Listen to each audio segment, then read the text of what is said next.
So let's get into it right now. Geoff Mosher from the Inside the Birds podcast with me here on the Sports Bash Wednesday as the Eagles get ready for the parade on Friday. The offseason's here. And Moshe, I thought we talked a little bit about it earlier today in the open of today's show, which is AJBrown putting that post out that I thought was interesting, just getting into the mind of a professional athlete at the highest level. Here's AJBrown saying, we won the Super Bowl, and I thought it was going to be more, and it wasn't what I thought it was, right? It wasn't what I thought it was. I see your face like, wait, what? Have you seen this post? I have actually not seen the post. Okay. So, you're breaking news for me. Well, let me read it to you because I think it's very interesting, especially for our Football at 4 audience of people that just tune in specifically for Football at 4 and really have no maybe idea what I'm talking about here. But AJBrown says this. He says, after a few days, I've had time to reflect on being a champion. I tried to feel how everyone made it seem to be a champion, and unfortunately, it was short-lived. 2 days to be exact. I'd never been a champion at the highest level before, but I thought my hard work would be justified by winning it, and it wasn't. My thrill for this game comes when I dominate. It's the hunt that does it for me. It's when the DB drops his head and surrenders because he can't F with me. The intense battles, the early mornings, the late nights, the sacrifices. I love putting smiles on people's faces. Don't get me wrong, but it just wasn't what I thought it would be. It's the journey that I love the most. Back to work. So I thought it was very interesting. As fans, all we care about is Super Bowl, World Series, and here's an athlete at the highest level saying, I actually enjoyed the journey more than I enjoyed winning the whole thing. So that's interesting. A lot of athletes and coaches I speak to, the reason why they believe in what they do, even when it doesn't work, we've heard Nick Sirianni double down. He's used that phrase before. You double down on what you know, is because athletes and coaches at the highest level tend to not be results oriented. They're process oriented because, as you know, Mike, you could have a great process. You could do everything right. And then something weird happens and you get a bad result. It's like, we get on fans sometimes. That was a bad play call. No, it wasn't. It may not have been. It may have been a good play call. It's just the defense was one step better or vice versa. Just because a play didn't work doesn't mean it was a bad play call. So I wonder for AJBrown if this is just his way of saying the journey, the process, the regular season games, the work, as he mentioned, is what now he realizes makes him into a champion, not necessarily winning the trophy and holding it up or saying you're the champion. I don't know. I'm trying to sort of decipher this a little bit on the fly. I will say I also wonder by the tone of that if the relative ease with which they won skewed it a little bit, as far as I think, a lot of people thought that this was going to be a battle to the end, and maybe it ends on AJBrown catching a pass in the end zone with 1 second left. I don't know. It was definitely a more one-sided victory than I imagine we all felt it could be. Well, there was a lot of text. They've been all over the place. Some relatable, some saying, well, would he rather have 150 yards and lose, meaning he dominated his, night, or would he rather win with no catches? You know what I'm saying? And then, the whole dichotomy of you could get 1,800 yards, but we don't need you to get 1,800 yards because that's not what's best for the team to win this championship. And he's saying, well, winning that championship didn't do it for me.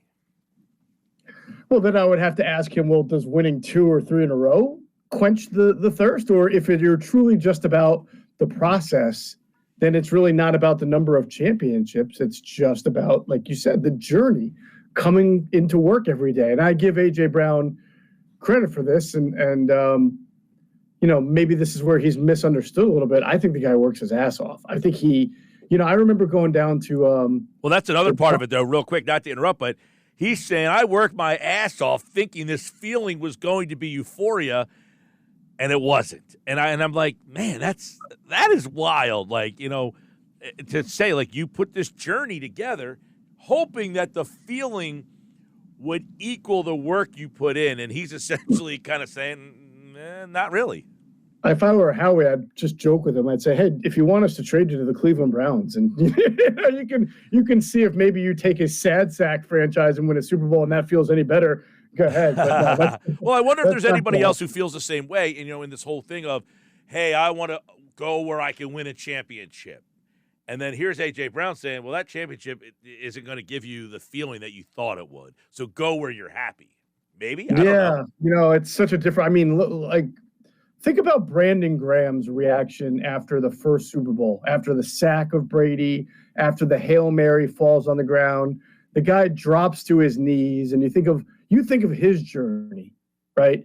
His journey from being a first-round pick who was seen as a bust, went through a really bad ankle and knee injury, and that knee injury was worse than even people thought. There was more to it than I think IT banned as far as things like that, and then to come back, and then also to play better, but then have Chip Kelly basically want to get rid of you for Travis Long, which didn't work out, and then you finally, after all that adversity, just like JalenHurts too, right? After all that adversity, you win the Super Bowl. I don't think he shares that same sentiment as AJBrown. I think he needed that Super Bowl to feel complete, that the journey was a journey to a place that he wanted to go.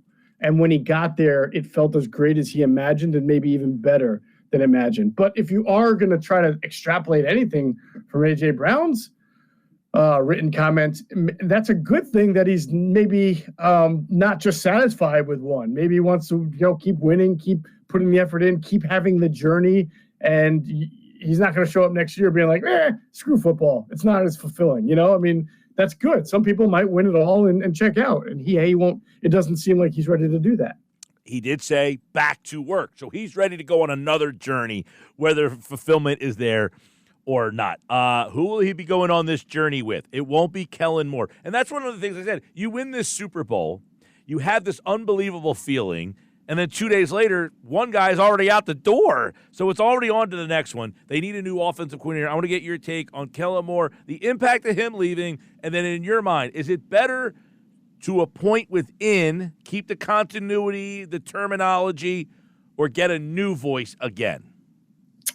Well, let's start with Kellen Moore leaving. It's a difficult job to take right now in New Orleans, given their cap situation, their quarterback situation. So it's certainly a challenge. I've heard a lot of people say that Kellen should have stayed on another year like Ben Johnson did and try to get a better job or situation the next year. But, it's easy to cherry pick Ben Johnson, but you could also be Bobby Slowick, right? The Texans guy who got fired this year after being considered, for a head coaching job the year before. So I think it's a risk to stay on even when you're good, like Kellen Moore is. You just never know what openings are going to be available and who's going to be looking for what. So this is an opportunity for Kellen Moore in a place not too far from where he first was coaching when he was in Dallas. It is a challenge for him. Maybe he enjoys that part of it, the journey, like AJBrown said. And from the Eagles standpoint, it's rough because, yes, you're losing an offensive coordinator. Now, if Kevin Patullo winds up being the guy, and if they stay in-house, it will be. And it is difficult at this time of the year when you've made it this far, 2 weeks into February, to find other candidates because all the good ones have already taken their jobs already. So if it goes to Kevin Patullo, what we understand is he's going to try to keep some of the things that Kellen Moore implemented, but it certainly is fair to say, but that's kind of a Nick Sirianni guy, and as an organization, you wanted to distance yourself from that kind of thinking after the 2023 season. So that will be the challenge that faces the 2025 Eagles. That would be number one. That will probably be the first order of business when this offseason gets underway. The next order of business, Geoff Mosher, let's talk about a couple of things here. Milton Williams had the game of his life the other night. He's probably set up to make the most money out of the group. People will pay for interior defensive tackles, and is he going to price himself out of Philadelphia? Yeah, I heard you talking with Adam yesterday on this show about it, and I completely agree with Adam said that Milton Williams would be the top priority for the Eagles from a positional standpoint and a value standpoint, but the reality is he's probably priced himself out. They had to make a difficult decision 2 years ago after they went to the Super Bowl, didn't win it, to let Javon Hargrave walk, even though Hargrave was a very productive player. But they had other guys they were paying at the time. And in this case, you have Zach Bond. You're going to pay JalenCarter at this time next year. There's no question about that unless he gets really hurt or something like that. You have decisions to make on Nakobe Dean. and you'll have a decision to make this time next year on Nolan Smith. The point is, it would be really hard given their cap situation to be able to re-sign Milton Williams for what he's going to probably command, and then also take care of Zach Bond and there's a number of free agents we'll discuss. Isaiah Rodgers is one, and JoshSweat is one. So I think that even though philosophically the organization would prioritize Milton Williams and not Zach Bond, I would imagine, we'll see what happens. It could be flipped. Bond could be the guy that re-signs, and Williams could be the guy that walks along with JoshSweat. Yeah, I want to go to Bond because I find him to be interesting. You finally found a linebacker. You got him really cheap, and now he's set to make money. I would bring this up. They had T.J. Edwards a couple of years ago. He was really good. The Bears gave him $7-8 million, and the Eagles said, you can have him then. I would imagine Zach Bond might get an offer of more than $7-8 million. Is he going to get an offer that the Eagles simply cannot match? Listen, the Eagles could match any offer. I mean, you know how it works. They can manipulate the cap or make some cost-saving moves to keep him if they want to keep him. They'll have a value attached to him, Mike, and they'll stick to it. That is the one thing the Eagles do really well. They will put a value on it, try to get him into that kind of deal. I won't even call it team-friendly deal because for the Eagles, paying any linebacker is not considered team-friendly, right?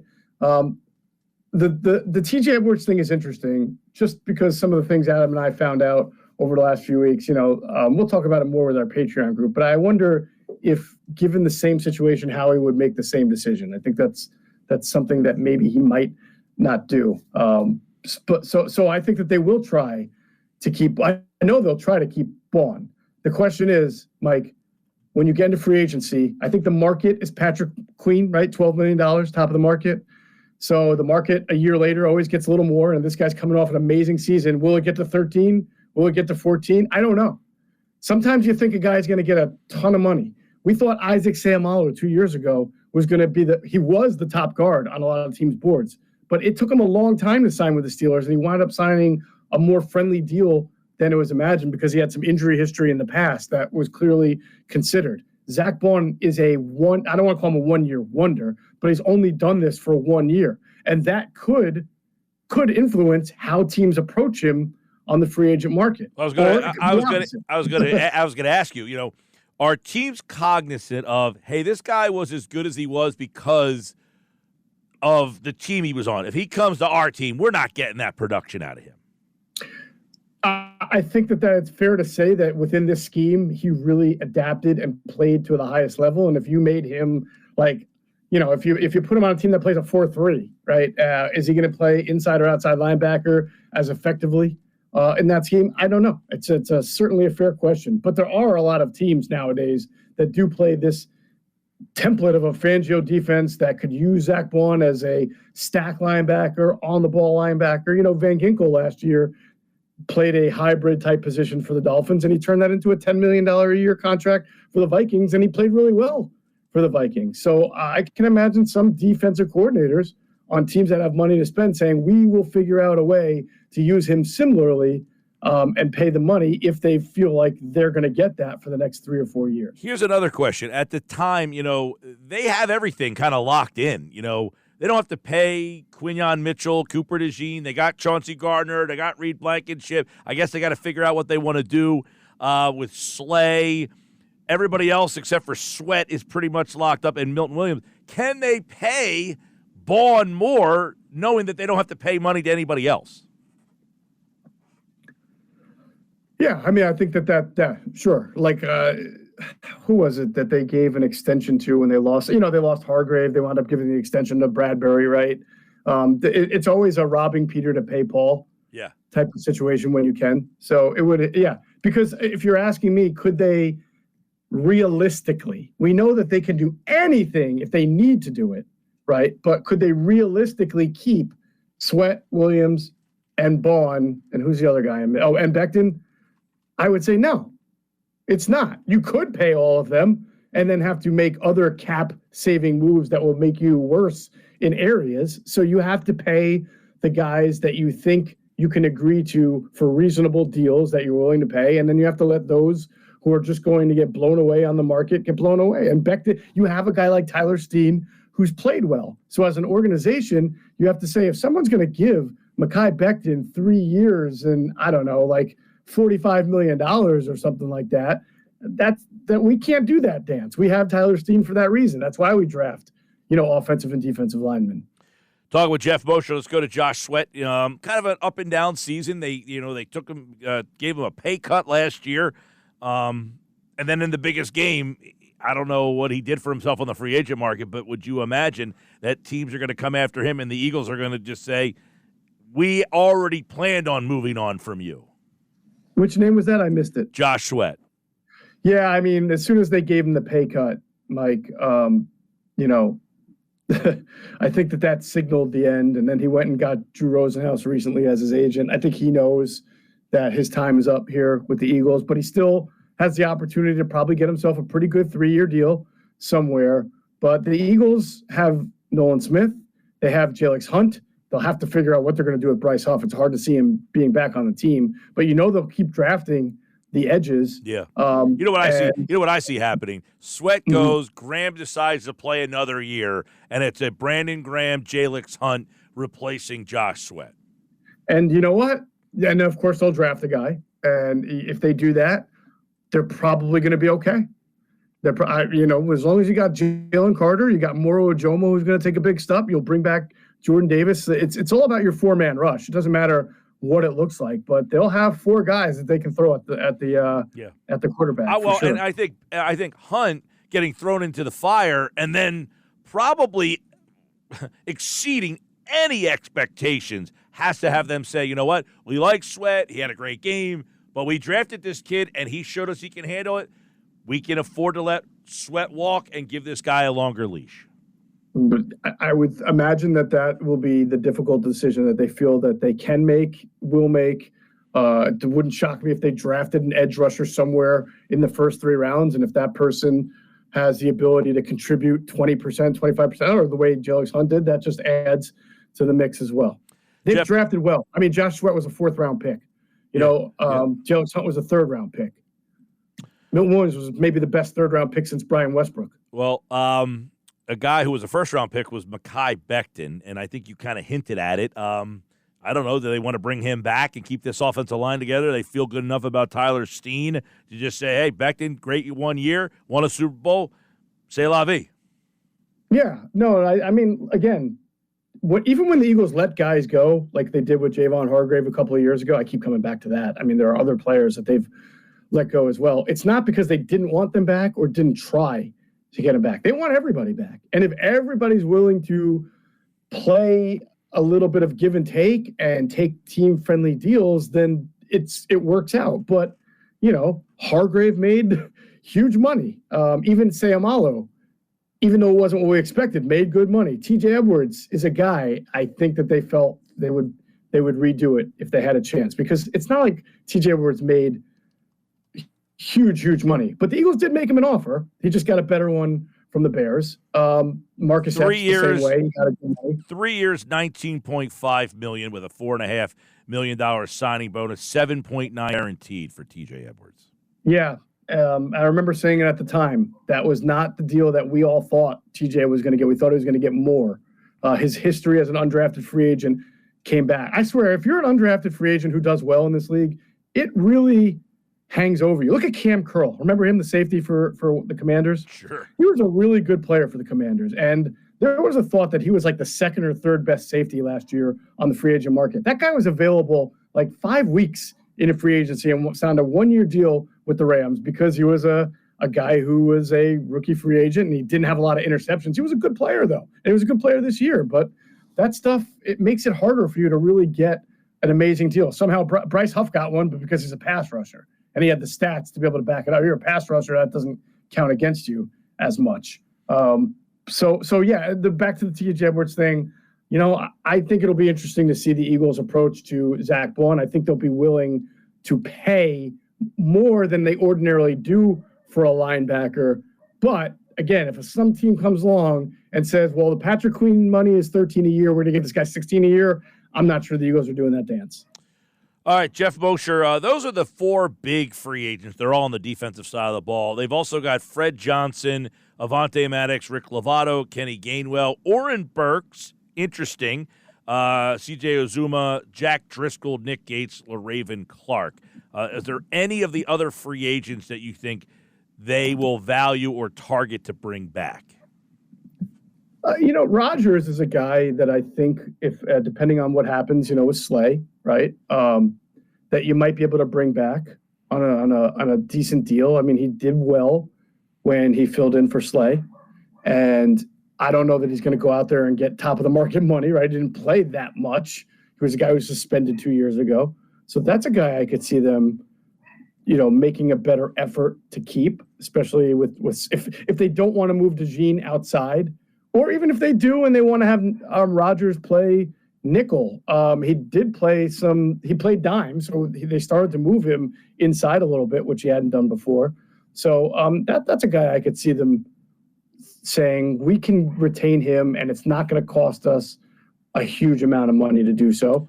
Gainwell, same way. I mean, you might be able to bring him back as your number two for not a big salary. Mm-hmm. You got Oren Burks is going to be interesting because if they lose, lose Zach Bond, Nakobe Dean won't be ready to start the season. So you're going to have some linebacker. Although 2 years ago they lost Kaiser and TJ and had to replace him, and that didn't go very well. So keep an eye on that. All right, we'll have more on free agency, the offseason. The draft is 71 days away. They'll pick number 32. Geoff Mosher and the Inside the Birds team, they have a ton of podcast off-season stuff going on. Greg Cosell is on there, and of course Adam and Jeff and Andrew right here on Football at 4 on the Sports Bash Live on 97.3 ESPN. All right, Moshe, appreciate it, bud. All right, take care, Mike. All right, Geoff Mosher, everybody from the Inside the Birds podcast, InsideTheBirds.com, here on the Sports Bash Live on 97.3 ESPN.